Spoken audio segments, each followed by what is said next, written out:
Welcome back, internship applicants.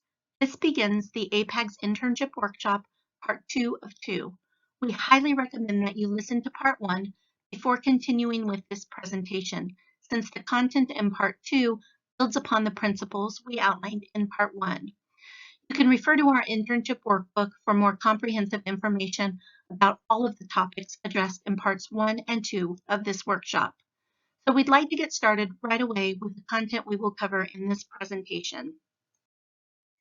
As you recall from Part 1, our overall emphasis is on providing tips for personalization, so you can focus on different ways to effectively represent yourself throughout the application process. In Part 1, we reviewed APIC's role, API tools, and getting started, identifying training goals, writing effective cover letters, and obtaining helpful letters of recommendation. Now, in Part 2, we will focus on developing compelling essays, preparing for interviews, and the match. Next, you'll hear from Mitch about how to approach your essays. Hi, it's Mitch again, and I'm going to talk with you now about writing your essays. So just to give you an overview on the entire process, somewhere in August, September or so, hopefully you've done the following things. You have constructed really clear, specific goals, the combination of which would be pretty unique. It would be very rare that 4,000 other people, or any number of them, would have come up with the same 3 specific goals that you're going to articulate. Also, hopefully you have opened up the API and immediately started filling it out and send in those transcripts. Do that right away, because sometimes it takes a while for those to get sent or for them to be recorded on the other end, so do that. Register for the match as soon as you are 100% certain that you are definitely applying this year. Go ahead and get that out of the way. It's not too long, but do it after you've proposed your dissertation and you're pretty sure that you're going to go ahead this year. You might want to go ahead and finish up your CV. Anything you're going to add between now and November is not going to be too much, so you can do that as well. Think about who your letter writers will be and make sure you've asked them. And also calculate those hours, get them in the tracking program and make sure that you've spent the time on that. Hopefully all of those things you've done before the essays, because the essays are going to take a long time. I would say that you could probably get all of the essays done if you worked on it for most of the day for about 3 weeks. So no worries if you haven't had the chance to start till October 1. But if you can start a little bit earlier, mid-September or so, then you have plenty of time and you will be fine.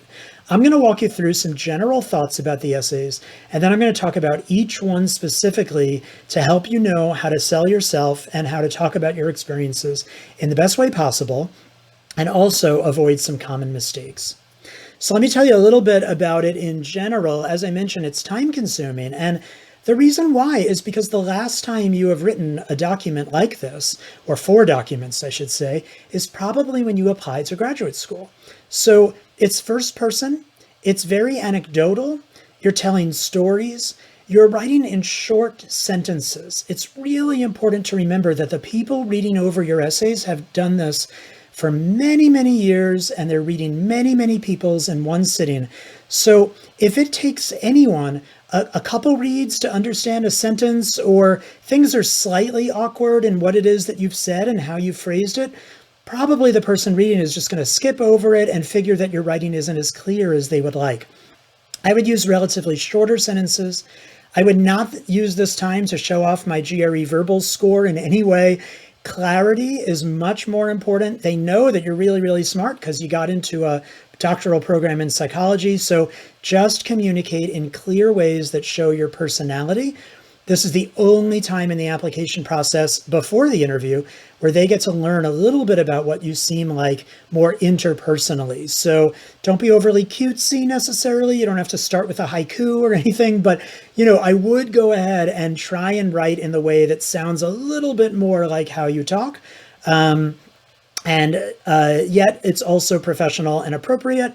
And it's clear. Most important, it's super, super clear what you're trying to say. That also means you might be really redundant in what you're saying because, again, the person reading this is reading a lot of them. They are not going to pick up on innuendo or any subtleties in kind of what you're trying to convey, but they will understand it if you say it once, twice, 3 times super clearly across these essays. Even within one of these essays, you have room to be redundant. Now, what you're trying to do across all of these essays is make sure they understand your goals. They understand what it is that you want, and they will, as they read it, be thinking, okay, we offer that, and oh, I'm glad they mentioned it because that's something we have too. So they will help put it together. And your cover letter, which you're going to hear about in a different video, you're going to make that match super explicit and really hit the reader over the head with saying, I want this, you have this, those 2 things fit. But here is where you're kind of setting up the background to explain why it is that you want each of those goals. So they kind of expound upon what they will have read about in the cover letter. You're also going to try and convey a little bit about what you're like in the room as a supervisee working with the supervisors who will read these essays. Again, your personality, but also how you think. So I'm going to talk about each of the essays, and you're going to see these themes being relevant in each one. Okay, let's start with essay 1. I would recommend that you do this one last because it is definitely the hardest one for just about everybody because it is an autobiographical statement. And I will say that it's probably a good idea to go ahead and start this out by typing the statement that has a long description about, how you were born and what you were like as a kid and what you did to get into graduate school. Because ultimately, you need to get that story out of your system, no matter how many times I tell people to not write that. People's first draft always seems to be like 3/4 that story about how they got into graduate school. So now I switch my advice and I say, go ahead and write that version that has the long description of it so you have it on paper. Put it aside and then try and write a much shorter version. Because that story about how you got into graduate school and all the things that led up to that, it's an important part of your story. But it should probably only be about 1/4, at most 1/3 of the 500 words for essay number 1. The reason why? Because everyone applying got into graduate school, a doctoral program, of course. So that story doesn't have an ending that differentiates you from everybody else. So I would tell some of that story for sure. It informs the kind of psychologist you've become, but not as much as what you've done for the last 5 years or so. That should be the big focus of this essay. You're talking about a professional autobiography of how the experiences that you've had professionally over the last 5 years have shaped the psychologist that you have become, how it's shaped your thinking, how it's shaped your interests, and importantly, how it's led to your goals, which is going to be the last paragraph of this essay.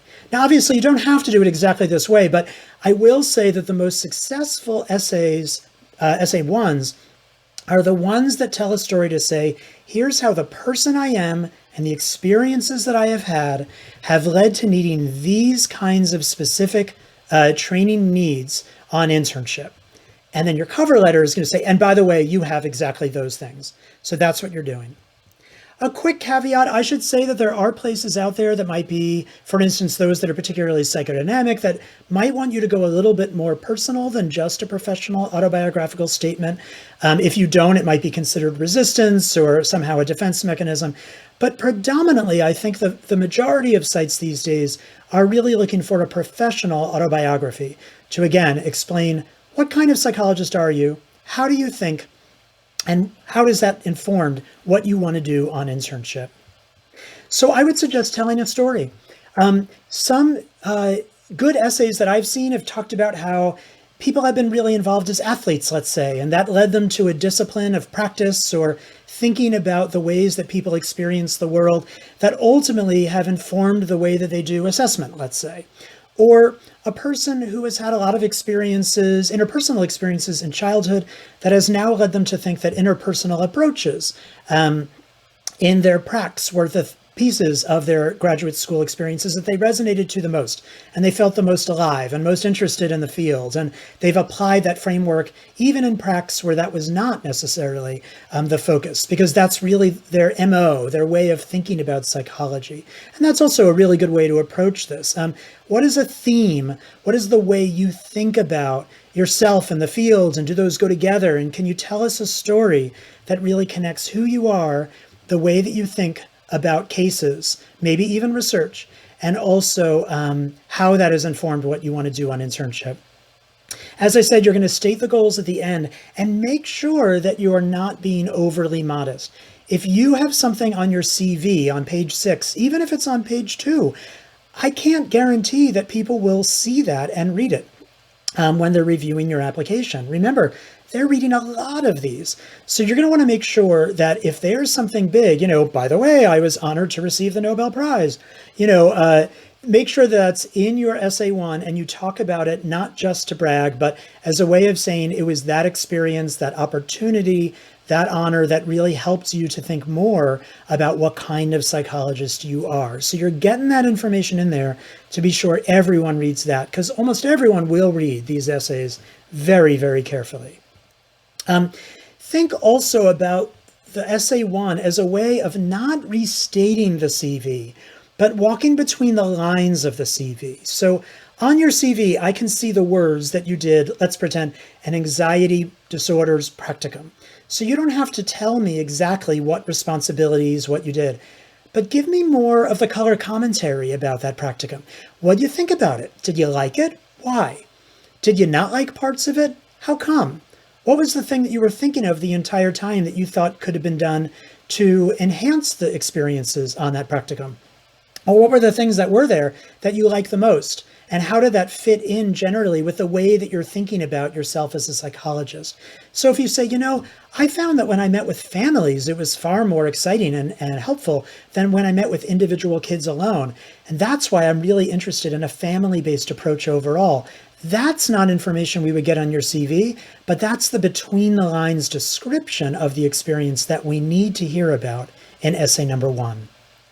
The most common error, like I said before, is people spending the majority of essay 1 really just talking about why it is they got into graduate school and how that story came about in the first place, and not talking about the formative, clinical, and some research experiences that they got while in graduate school that helps to understand what person's going to walk in the door should you go to that internship for training.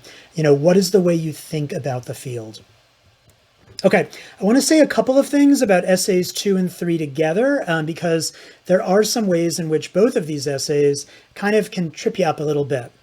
So essay number 2 is going to ask you about case conceptualization and or your theoretical orientation. And essay number 3 is going to ask you about multiculturalism. So the reason why it's important to think about these essays a little bit differently is that these might literally be papers that you wrote in graduate school. You probably had a therapy class. You might have had a diversity class. So you might have documents in which you have written kind of the right answers. Let's say for a case conceptualization, I think of CBT. I do an assessment before I begin. I think of strengths and limitations and challenges. I then proceed through CBT, continually monitoring progress using evidence-based approaches. Here's the way in which CBT works. This is the way in which I reflect that back to the client and their progress. All of that is fine, but honestly, just describing the definition, the textbook term paper example of CBT does nothing for your application. They know that if you're coming from an accredited program, you probably know that information and you're competent. And your letter writers will talk about that too. What they don't know, what they need to know in this essay is how do you think about case conceptualization or theoretical orientation? What is the approach that you use? Do you use a developmental psychopathology perspective? Do you use a data-informed perspective, looking at probabilities based on assessment instruments and their scores? Do you think about everything through the lens of bio or development or culture or whatever might be important to you? Do you think from a strengths-based model? Similarly, for multiculturalism, and we'll talk about this more in a moment, it's important to really think about what's your take on where the field is at right now and what's needed. Again, essays 2 and 3 are in part to learn about what you will be like in supervision. What are you bringing to the table? If I'm reading that, and I was a clinical supervisor on internship, I would be wondering, am I going to enjoy supervising this person? Are they going to make these sessions really exciting, interesting, fun? Am I going to learn as much from them as they're going to learn from me because they're bringing interesting ideas to the table? So make sure that a lot of your thinking, and that includes things that you're not sure about, but you're wanting to know more about, make sure that's in essays 2 and 3, and it's not just those term paper responses. So for instance, you can discuss your beliefs. You can use case examples to illustrate how you're still thinking about this and how you were challenged. But don't make those trite case examples that is merely to fill space. That kind of reiterates the exact point that you just said in the paragraph before. A lot of people do that because they feel like, well, I said I'm CBT, I explained CBT, I don't know what else to say, and I have 400 words to go. So people will see through that. Make sure that these case examples are somehow demonstrating a struggle, your interest in learning, your openness to feedback, and the ways in which you have grown. If that's what the case examples do, and they help to demonstrate your point and advance your the meta message of how you think about things, then that's a very good use of a case example. Only use a case example that you're willing to talk about on interviews, because very much you will get questions about them if you use that example in your essays. And again, I often will read over people's essays and ask this question: what info did this help to convey that I am getting to know that person's personality, that person's unique way of thinking? Did it differentiate that person as an applicant compared to other applicants? Or is it the same essay that thousands of others could have also written? Essay 2, like I said, if it sounds like your final exam in your therapy class and it doesn't have your own personalized opinions or feelings and impressions, then that essay has perhaps not served its purpose for your application.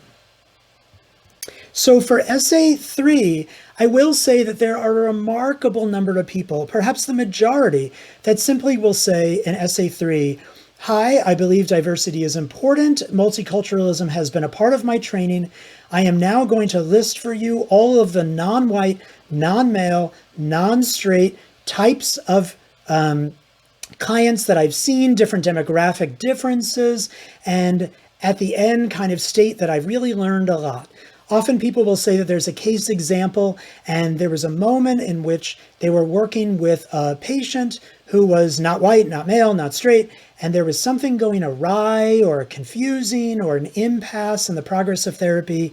And then they write, and I suddenly realized that maybe this had to do with a cultural difference. So I explicitly asked about culture for the first time, and we had an epiphany moment, and everything worked out after that in therapy, and we all lived happily ever after. That type of essay is not what the point of this essay is. It is not a good version of this essay, and yet it is what many, many people do say. Things are changing, which is very, very good. And the way that people are thinking about multiculturalism and diversity, and that is reflected more and more in the essays. And here's what I mean. Of course, multiculturalism is important. Of course, we understand that there are huge areas that we need to address in the field, and every site knows that. So you stating that you think that this is an important topic is not necessarily a great use of space, because that's why it's an essay on the application, because everyone knows that already.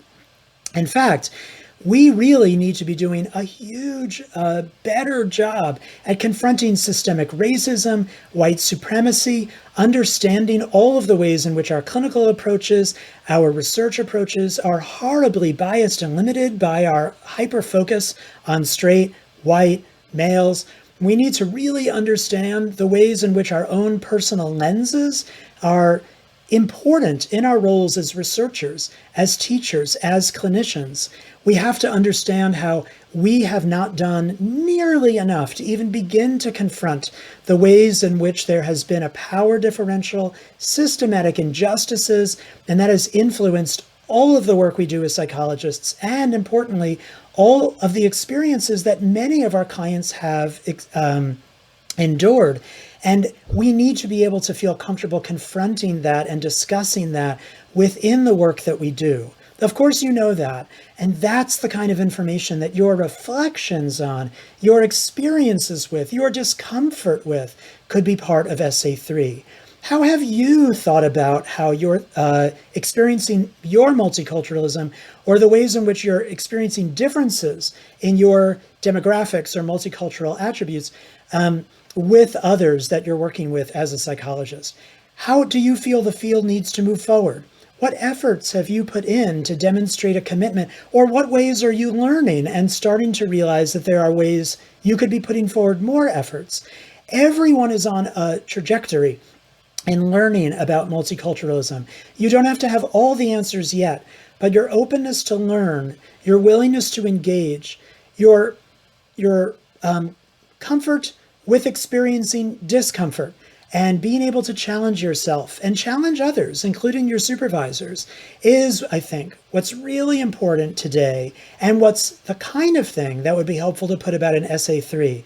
Not merely a simple recognition that there are people in the world who are not white and not male and not heterosexual, and your experience of having talked about any diversity issues ever before. That would feel insufficient and a little bit of a perhaps even ignorant way of thinking about what this essay is asking you to do and asking you to reflect upon and really think about as an opportunity to demonstrate your openness and desire for supervision and for learning in this super important area.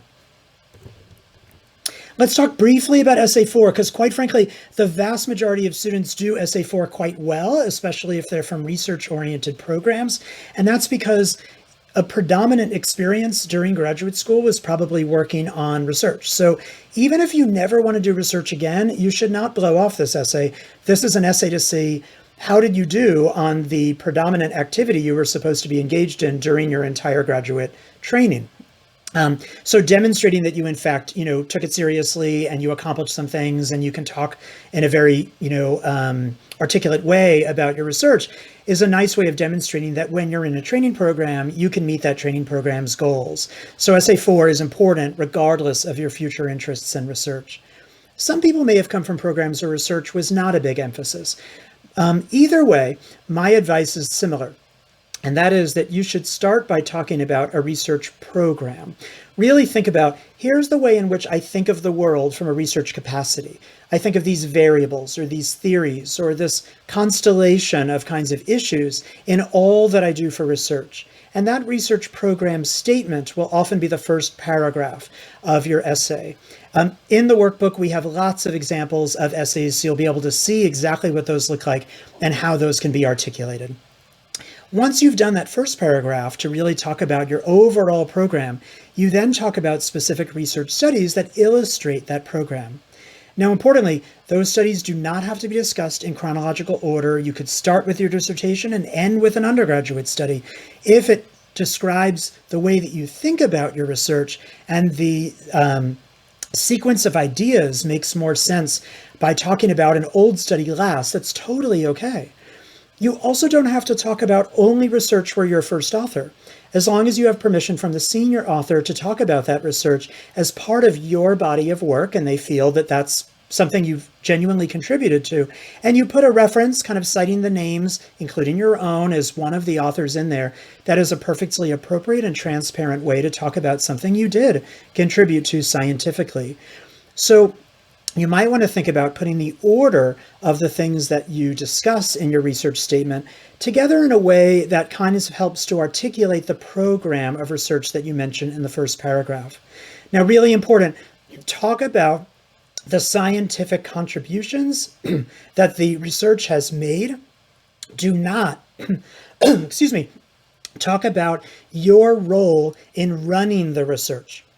You are not applying to be a postbac research assistant or to be a graduate student again. You are applying to be an independent investigator at some point down the road, or to demonstrate your ability to have thought scientifically about the work that you did, even if you also did a lot of kind of research assistant work during the last few years. So don't talk about being in charge of data entry or working with the undergraduates. Do talk about the findings in the study to demonstrate you understood the scientific point of it all. And talk about it in a way that is mindful of your audience. A lot of your audience are clinicians full-time, and while they are very interested in research for sure, they might not be as excited about the ways that you learned how to parse degrees of freedom differently or the complex analytic approach, but they will be interested in the clinical applications of what your research found. So, proportionately talk about your research in a way that's mindful of those clinical applications of your research. And that is, in fact, one of the mistakes that people make is sounding too technical or making it sound like folks are applying for an RA position rather than applying as an independent scientist. So I hope that's helpful to talk about those essays and get into that level of detail. Again, lots more in the workbook. Normally we would have Q&A available for you after a live version of this workshop, but since we're remote, I have to kind of direct you to the workbook. If you are needing to get a new copy, be assured that it's relatively inexpensive and all the proceeds go directly to APAGS. We don't take any royalties from it at all. We donate those right back to APAGS to help future students, and you'll find lots of example essays in there to help guide you on writing your own. I hope that's helpful. I'll be talking with you again when we talk a little bit about interviews. Good luck. Hi, this is Mitch Prinstein again, and this time I'm here to talk with you about interviewing. This is going to be a little bit different this year because, of course, COVID. So I'm going to tell you a little bit about what to do on the interview, but I want to spend a little bit of time first instead telling you a little bit about expecting interview invites and how to go through that process. Because although a lot of this will not apply this year, I want to go through some pieces that are still a little bit complicated, even though, of course, this year, and who knows whether in future years, there may be many, many more interviews that are happening via Zoom or other kind of online platforms. So let's get into it. So from the moment that you send off your applications on November 1, people do tend to start getting very nervous, frantically checking over their emails and their cell phone to find out about interviews. And it is true that at least in prior years, when lots of interview sites were battling to interview folks in person on the same day, that the notifications have been getting earlier and earlier. So yes, it is true. I've heard of people that are hearing from sites even just 10 days later in mid-November that they're already getting interview invites. And those invites come in all formats. You might get a phone call, you might get an email, you might get a carrier pigeon, whatever it is. Those interviews, invitations are coming usually at the very worst time for you. They're coming while you're in a client or while you're teaching a class. So the reason why that's been really important in the past is because there's been a lot of competition for people to be able to get the slots that they want. And we don't know what's going to happen this year. So the vast majority of sites have said that they're likely going to be doing Zoom interviews, but it's possible that some will still want to do it on a set date, whereas others might be much, much more flexible and set them up at any old time, with people individually. Because we don't know that, it's worth just mentioning that it might be a good idea for you to prepare for the possibility that sites might still want to do it in one big captive experience all in one day. And if that's the case, I will say that it can be kind of difficult to figure out how to get all of these interviews to work out. A lot less difficult this year since you won't have to schedule flying between one and the other. But nevertheless, it will very well be the case that an interview might want to ask you to commit to a date to interview with them that is the same as another date. So I do recommend that people do have at the ready a calendar, maybe even on paper, so they don't have to worry about Wi-Fi access and pulling out their phone.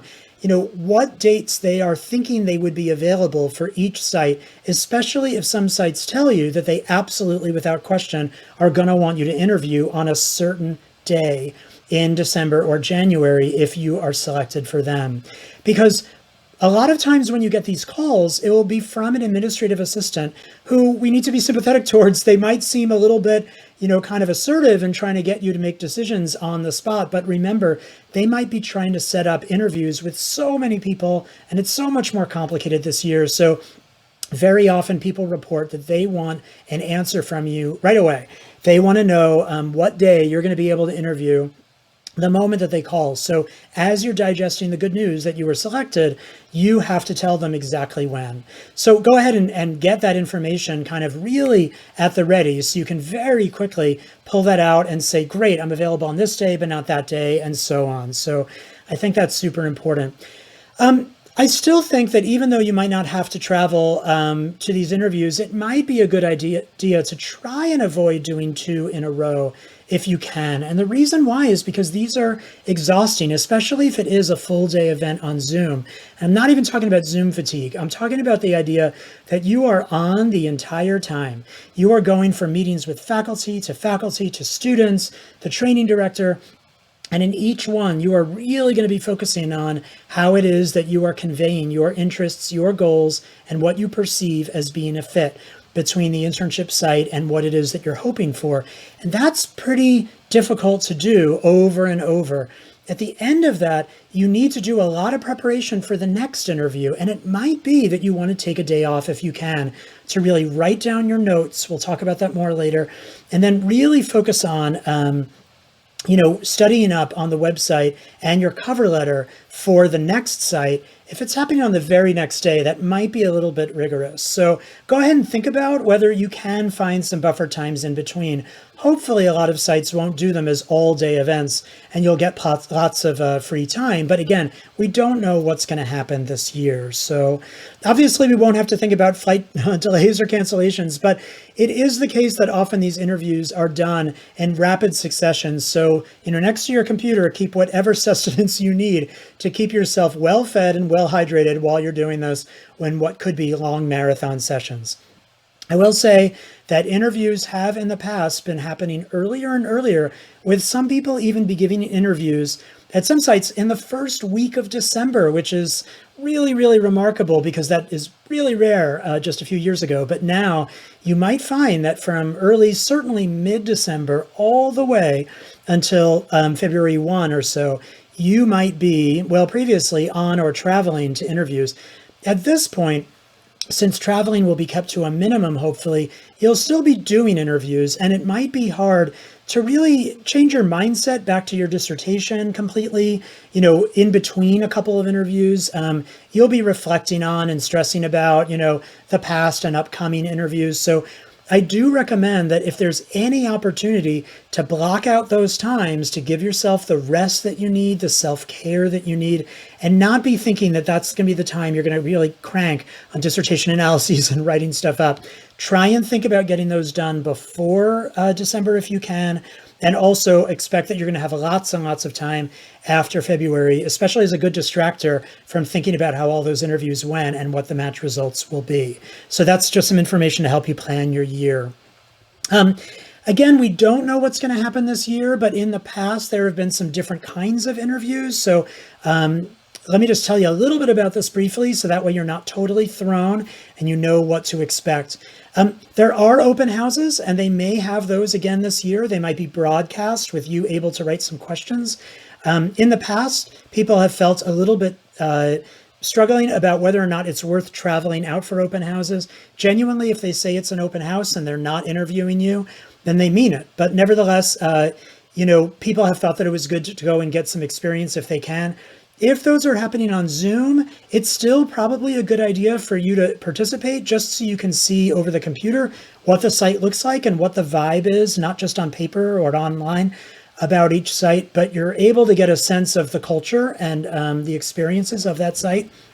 Probably a good idea to participate, even if they call them optional. But again, hopefully they'll be done virtually. There are phone interviews that are done. Again, that's probably going to be the norm now, but just know that if there are places out there doing in person and you have to do it virtually, many, many people in the past even have matched from a virtual, Zoom and or just audio phone interviews. So you're not at a disadvantage in any way. There's still something that can totally work out for you. When interviews happen kind of in person, there would be a lot of different structures. And again, that might occur in different ways on Zoom still. So let's just briefly talk about them. There could be that you have separate individualized interviews at different times that you're taking place in, or there might be more of an organized session with an overview from the training director, even social events that might happen over Zoom. They are going to vary. And you should know that one is not better than the other. They're just different. Your strategy is going to be the same, but just so you're not confused when you get these invites, they are all over the place and how the day or the process is scheduled from site to site, just so you know. It is the case that sometimes an interview might have multiple faculty and just one applicant, or that there might be one applicant interviewing, one faculty interviewing multiple applicants at the same time.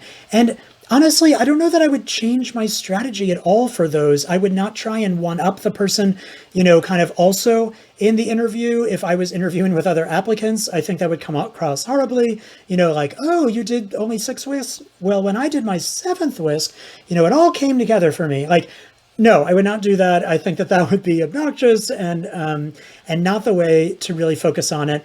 You should be thinking about your goals, communicating who you are, and the fact that there are other applicants in the Zoom room with you, other than being socially appropriate and maybe, referencing things that they've said. If it's similar to you, I wouldn't change my strategy and get competitive in any way. I think that comes across horribly.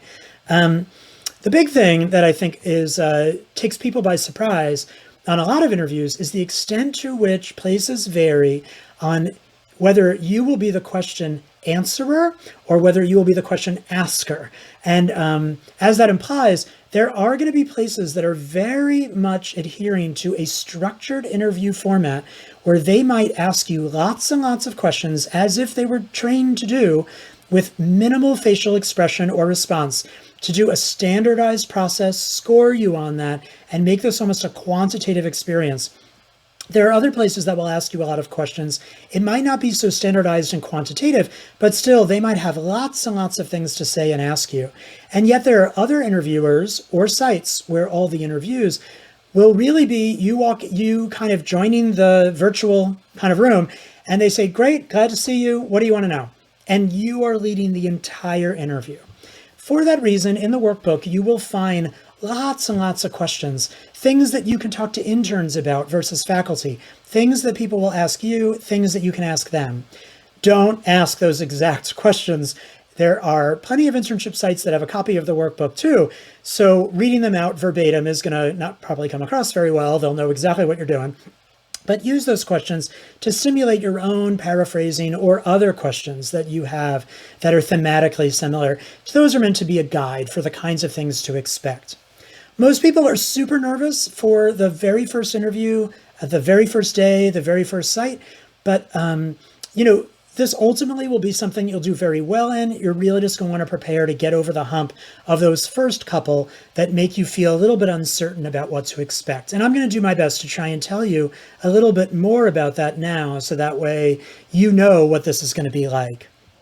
In my description about the interview process, I always talk about there's only 3 things that you have to worry about and if you worry about those 3 things and focus and practice them, then every interview, regardless of its format, will go really, really well. Before I get to those, let me tell you that most people will tell you that at least once at every site, someone has said, tell me about your dissertation. Tell me about your internship goals. Tell me about blank. And it might be a scenario type of question. And by that, I mean, tell me about a time when your supervisor did blah, blah, blah. Or tell me about a case where, yada, yada, yada happened. And those kinds of scenarios, those are tricky because usually people are asking you to, on the spot, survey all of your experiences. Think of one that fits exactly what it is that they're asking you about and talk about it and reflect upon it live. That's hard to do. And you're not expected to be able to do that perfectly for everyone. So what I recommend for those in particular is that you really think about what are some experiences that I've had that have been challenging or unique or different, and keep those in your back pocket. Be ready to talk about them and practice, what are the ways in which I can focus on how I learn from those experiences, how I benefited from supervision in those experiences? Because some of those kinds of questions are an access to screen to see if you're going to suddenly demonstrate that you're super defensive or insecure or kind of combative as you're telling the story. But some of them are also meant just to kind of see how you think, what you're like in supervision. And do you think about things as you're the victim and, you had these horrible experiences happen and you've never done a wrong thing in your life?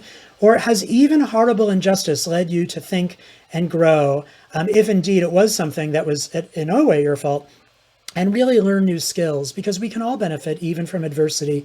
And your ability to demonstrate that communicates to your future supervisor the way that you will participate and benefit from supervision. And I think that's what those questions are probably meant to get at. They seem cruel in some ways to me, but nevertheless, you might be asked them, and that's the approach that I would take. For the other ones, like the dissertation, the goals, and all the other ones that we have in the APAGS workbook, I recommend that you take each one of those questions and write 3 talking points to prep for interviews of the kinds of things you would say, not the exact words of what you will say. If you memorize these, not only is that going to drive you crazy with anxiety, but you are going to come across so stiff, so not genuine. It's going to feel really disconnected to the interviewer. So instead, think of talking points. So when they ask me about dissertation, I'm going to talk about this first, this second, this third, and that's it. And try and rehearse, not too much, but at least a few times, the way that you would answer each of those questions in about 30 to 60 seconds, with an opportunity for people to ask you more follow-up if needed. A lot of people will say, I know the information to those questions, but when I start talking about it, I find that I go on for like 5 minutes, and that's too long for any one response to any interview question, unless you're asked for something long specifically. So that's going to be important for practice. But that's not the only part of practice that I want to talk about. I want to talk about these big 3, the other things you want to be keeping in mind, that if you practice in the way that I'm suggesting and you keep these 3 things in mind, you're going to be great. Okay, so here they are: social skills, enthusiasm, and match. If you walk out saying, I think I effectively conveyed all 3 of those things, then you ace the interview and you're all set. So let's talk about each 3 briefly. Okay, first, for social skills. I often joke that the thing you should probably do is gather up all your friends into one place and kind of say, hey, I need some good feedback on social skills because I'm about to go on to a whole interviewing process. And if you find that in an attempt to gather all your friends into one place, the room is totally empty, then that probably tells you a little bit of something about social skills. But more seriously, what I mean is that a lot of us have social skills that are perfectly appropriate and fine during the course of our training and in their interactions day by day. We do just fine in getting by. But when we're in a situation when we are feeling anxious, or in a situation where we're feeling particularly evaluated and self-conscious about how we're coming across, our wonderful social skills are suddenly severely compromised. So what I say is really important to do for social skills is very simple: to role play, to role play, to role play. Because just like we know as clinical counseling and school psychologists, exposure is a great way to address that anxiety. So I don't care if it's over Zoom, if you are role playing with a partner, a friend, with your cat, with a throw pillow, but you need to practice out loud the way that you would respond to some of these questions and the way that you would segue to asking them questions, going from question to question. And the reason why we know from psychological science is that the way that we think about information is different from the way that we speak out loud about information. Those use different parts of the brain. Some of you know even in more detail than I do. And so you know that it's important to really practice how we articulate our thoughts into real spoken words. If I said to you right now, tell me about your dissertation, you'd be like, I don't have to practice that. I know everything about my dissertation.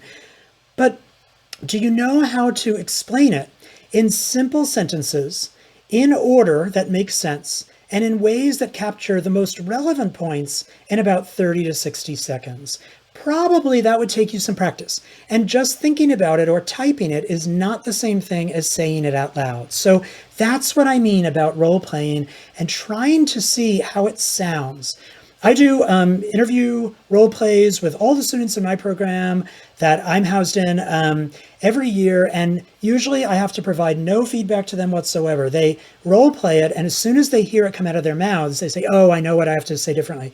But they did not think that until they came in my office and said it out loud. So get yourself in a situation that makes you feel even just slightly kind of, like apprehensive, like it's the real thing. And then go ahead and do role plays. Super important.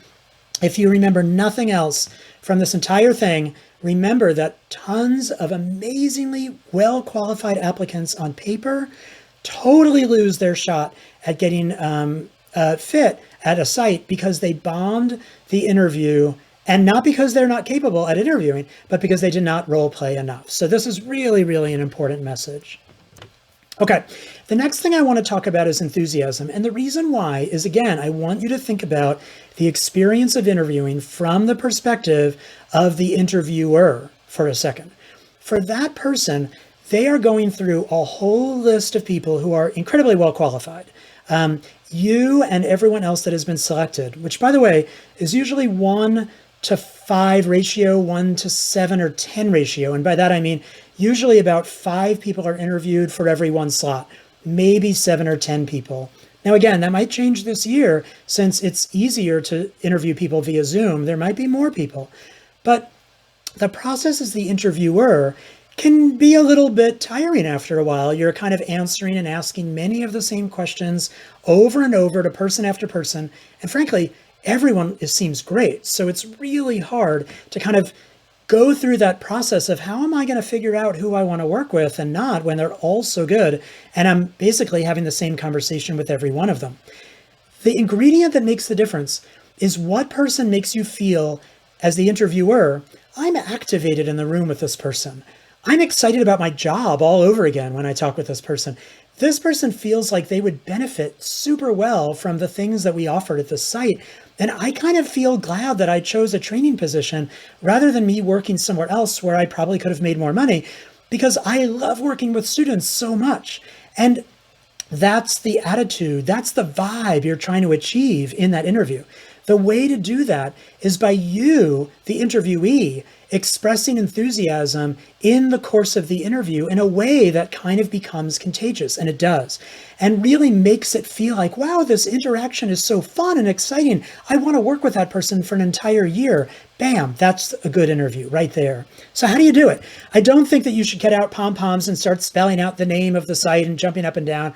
And everyone's going to show enthusiasm in different ways, right? You might be introverted and you're not going to be able to pull off like super exclamation point at the end of every sentence, big vocal intonation. That might not be you. Similarly, for some of you, you might be that kind of a person. And when you're nervous, it might go way too overboard. So that's good feedback to get on social skills. You should ask people about that. But you don't have to do it with emotional expression. You can do it in the way that you ask things too. So for instance, if someone says something that you like, tell them that that made you excited. And that might sound obvious, but remember, just like your very first client, if you remember that, while someone is talking to you and you're in this anxiety situation, you're kind of like screen. You're kind of thinking a little bit like, okay, that sounds good. What's my next question? Wait, am I smiling enough? And wait, did I just cross my legs in the wrong way? Was that weird? Like, you're so self-monitoring the entire time, that it's very common for people in an interview to forget to actually respond to what they just heard in the interview because they're so in their heads. So do stop and catch yourself and say, smile, nod, and say back to them, wow, I'm so glad to hear that, there's the opportunity to, wash your car as an intern, because that's exactly no, you don't want to say that, but say, oh, I'm so glad to hear that, there's an opportunity to really be involved in not only the delivery of the group therapy, but also in developing my own sessions for group therapy, because that's the kind of thing that I think would be really good for what I'm hoping to do. And just saying that suddenly helps a lot in conveying, oh, you're really liking it. Okay. The person interviewing you, whether you feel this way or not, is sitting there thinking, wow, she's good or he's good. and or they is good. And I am trying to figure out whether that actually come. So when you express enthusiasm, you're actually putting the faculty supervisor at ease too, because they're trying to figure out whether or not you're gonna actually show up. So enthusiasm is a great thing to do all the time. The other way to do it is that you want to ask your questions with a preamble. And here's what I mean by that. When you're in an interview, and let me tell you again from the perspective of the interviewer, if someone says to me, "Hi, can you tell me about what happens on this rotation?" It's like someone is pulling a string on the back of that interviewer, and they're like, "Okay, I've said this 1,000 times in my career, and now I'm going to say it again, and I'm going to use the same words, and I'm going to say it in the same way." And it does get a little bit old after a while. But if someone said, "I'm particularly interested in knowing how many kids who are assessed for ADHD on your unit end up not having ADHD, and the ways in which people learn about that on this rotation. So can you tell me more about this rotation that's called assessment of ADHD rotation?" People be like, "Oh, well, now you've told me a little bit about why you're interested. You've given me a sense of how you're approaching my rotation. And now I'm going to give you a tailored response. I'm going to tell you about it in different words because I've now connected to you. I know what it is you want to hear and how I can say something that's meaningful to you. So I'm going to say that, and when I tell you about it, if you respond by saying, "Wow, oh, that's great. I didn't know that 50% of kids who come in are not actually ADHD," then that leads to an automatic follow-up. They might say, "Yeah, not only that, but another thing." And suddenly the interview feels like a conversation that's organic. It doesn't just feel like question, answer, boring, tired, nervous. It feels like we're just having an organic conversation back and forth, and they're going to walk out after they do that, the interviewer, and say, "Wow, we just connected. It just felt so easy. It was great." And you made that happen because you started your questions with a preamble and you follow them up with a reaction. And that's a really important way to do the interview so it feels natural and they can read how enthusiastic you are. Very similarly, I want to say that you want to express fit. Now, importantly, you are not allowed to say anything about ranking information. So do not say the word match. Do not say number one. Don't say any numbers at all. Don't hold up numbers. Just don't go to specific ranking information. But you absolutely can say, "This feels like a terrific fit. Wow, this feels like a place that would really meet all of the goals that I have." Absolutely, you can say that. Just don't say "as compared to the other places" or "your tops in my book" or anything like that. You're just kind of saying "this place feels like a great fit." And the reason why that's important is because this is more of a sorting process than it is an evaluative process at the interview stage. If they could take every single person they invited for an interview, they would, because you've all met, and exceeded probably the level of competence that they want. Now they're just saying who fits in what sites. And it's amazing when you talk with other people interviewing at some sites that you hated, they'll love it. And the sites that, you hated, they love. So there really is a natural fitting kind of process that goes on. And the way in which that works is that that's conveyed out loud. The reason why it's important to say it out loud also is that you probably have obsessed over their website as one of 15 websites for months and months and months. And the person that you're interviewing might have just gotten an email saying your next interview is this person, here's the Zoom link, and she came from, that university. And that's all they know. So you have to tell them when something is a fit. They may not have read your essays, or if they did, it was a month ago, and they may not remember because they're going through dozens and dozens of people.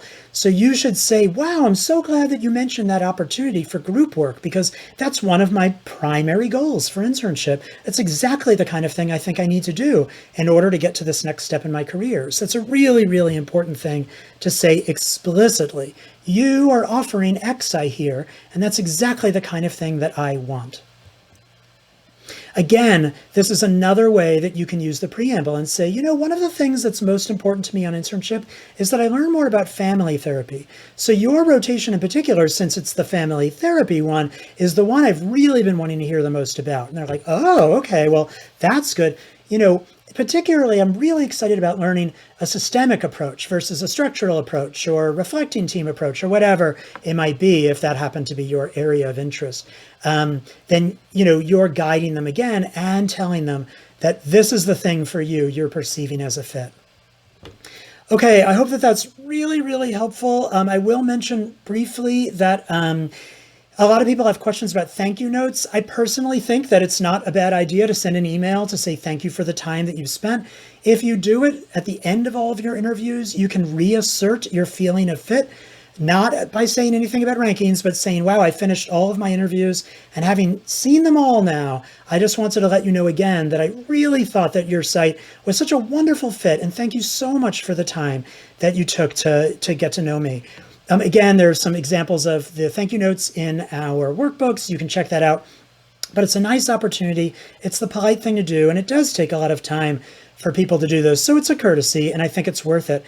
You do not have to send a thank you note to every single solitary person you interacted with.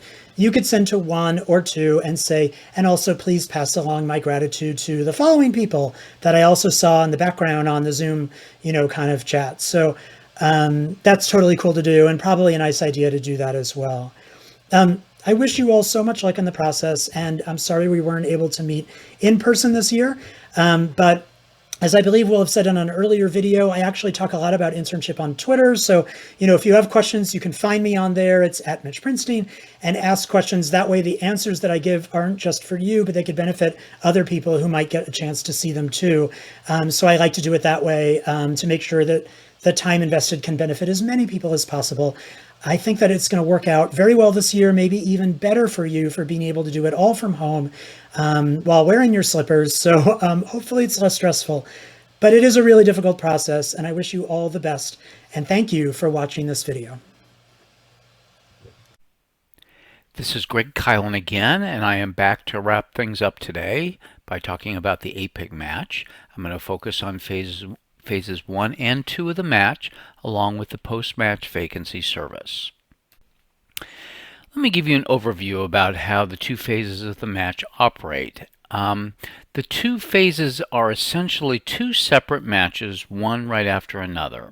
In phase 1, and this is the phase that pretty much all applicants go through, applications are due typically in November, sometimes in December. Rankings are submitted in early February, and the match results are announced in late February. Phase 2 is available for students who do not get a position in phase 1. So most students are done after phase 1.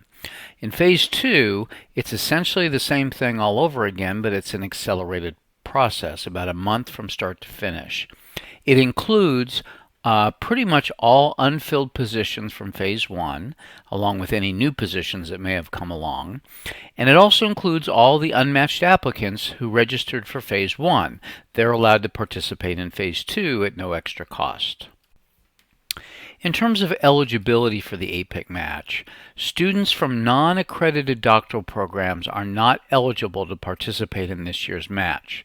Now, we do have an exception. If your doctoral program has been awarded an accreditation site visit, then you are allowed to participate in phases 1 and 2. Most students who are ineligible for the match may participate in the 2021 post-match vacancy service, and I'll tell you a little bit more about that in just a few minutes. So let's talk about phase 1 in a little bit more detail. First step is that you register online with a company called National Matching Services out of Toronto. They run the match for APIC, and you generally need to register by December 1st. Not a bad idea to register earlier than that. You need to register for the match and the API online. Those are separate processes. So registering for the match is something different. When you register, you will receive a 5-digit applicant code number. And using myself as an example here, I've been assigned the code 12345 as an applicant. Internship programs also register and receive code numbers, and I'll show you that in just a minute. And one thing to remember is that the fees that you pay to register are not refundable and not transferable to another year. So if you're unsure right now about whether or not you really will be participating in the match or really will be seeking an internship for the coming year, then you might want to wait to register until you're more certain. Once you register, you basically go through the application process that we've previously described. There is a place for your match code number in the Appy Online, and you can enter it there. And then you simply proceed to interview with sites, and that's pretty much unrelated to the match. Once you're done with interviewing, you have to submit what's called a rank order list to National Matching Services via the internet, and you'll do that no later than Friday, February 5th. And then we make you wait a couple long, torturous weeks to get the match results. And on Friday the 19th of February, it's what's called APIC Match Day for Phase 1.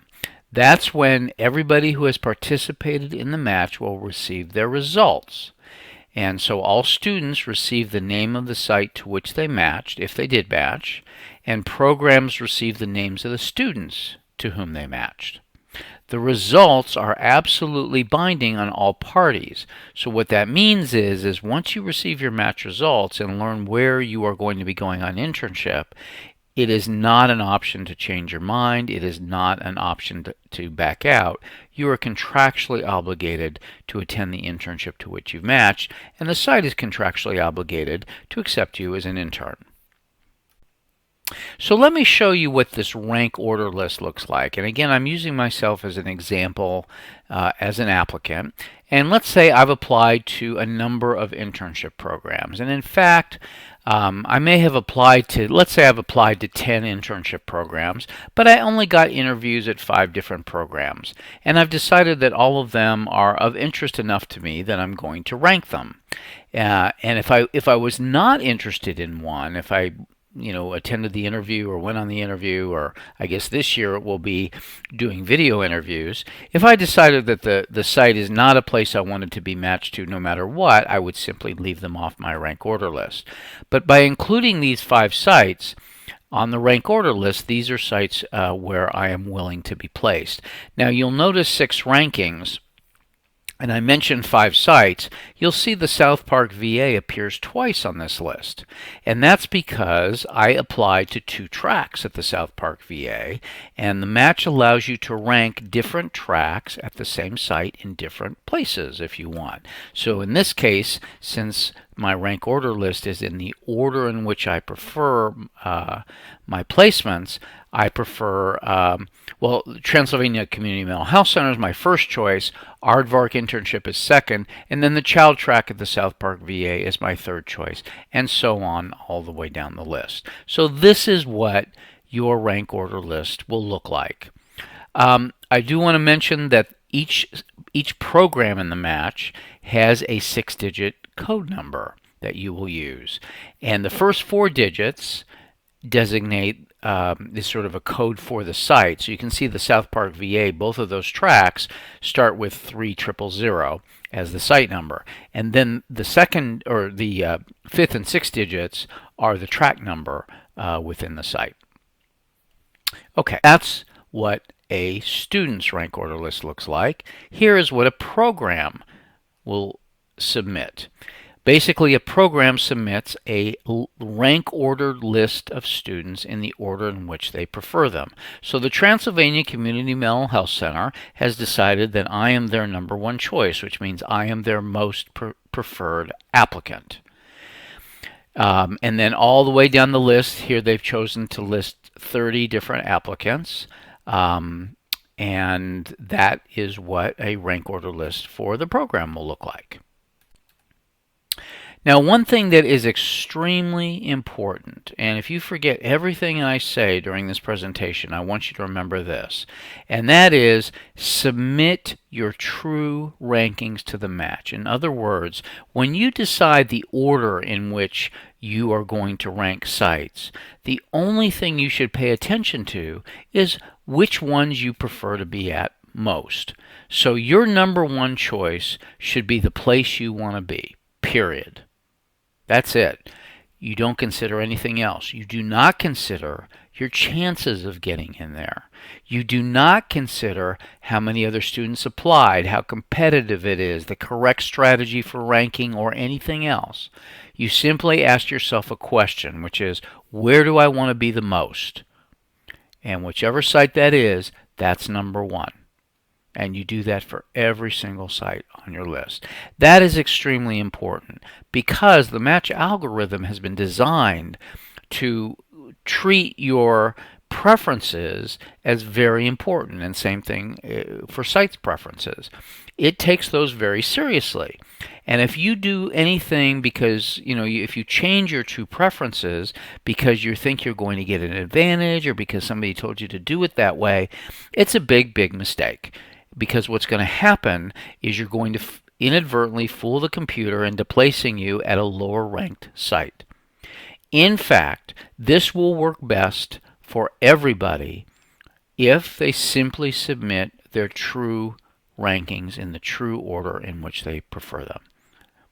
So, again, very important. And by the way, as you go through this process, I wouldn't be surprised if you hear rumors.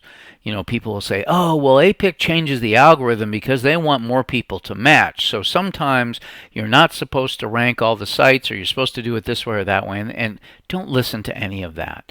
Just rank all the sites that you're interested in still in the order in which you prefer them. Applicants and sites' rankings are treated equally in the process, and there's no limit to the number of sites that you can rank. Finally, your rankings do remain confidential, and that is a very important part of the process. Just to give you a sense of the likelihood of your getting matched to one of your top choices, in the 2019 match, about half of all applicants were matched to their top choice. About a little more than 2/3 matched to one of their top two choices, and 85% to one of their top three choices. If you don't match in phase one, some things to consider. First of all, it is totally fine to ask internship training directors for honest feedback. And sometimes you'll get very, very good feedback that will be very helpful to you as you may move into phase two or other stages in the process. So please don't hesitate to do that. You might ask yourself if your application can be strengthened for phase two. For example, if you get significantly fewer interviews than typical, and when I say typical, for someone who submits 15 applications, the average number of interviews is about 6 to 7 these days. So if you submitted 15 applications and got maybe 1 or 2 interviews, that argues that your application materials could be approved. And so you might want to work with your faculty on reviewing essays, cover letters, those kinds of things. On the other hand, if you got a lot of interviews but didn't match, then that argues for the possibility that maybe your interview skills could be improved. And that, again, can be something that you work on with faculty or trusted colleagues. Finally, keep moving forward. It can be very upsetting to not match in phase one, but the fact of the matter is we have enough positions for all students these days. So those who aren't successful in phase one are able to find positions in phase two or occasionally in the post-match vacancy service. Some other information that you should know about. APIC has some email lists. The one that you absolutely, no question, should be on is called Match News.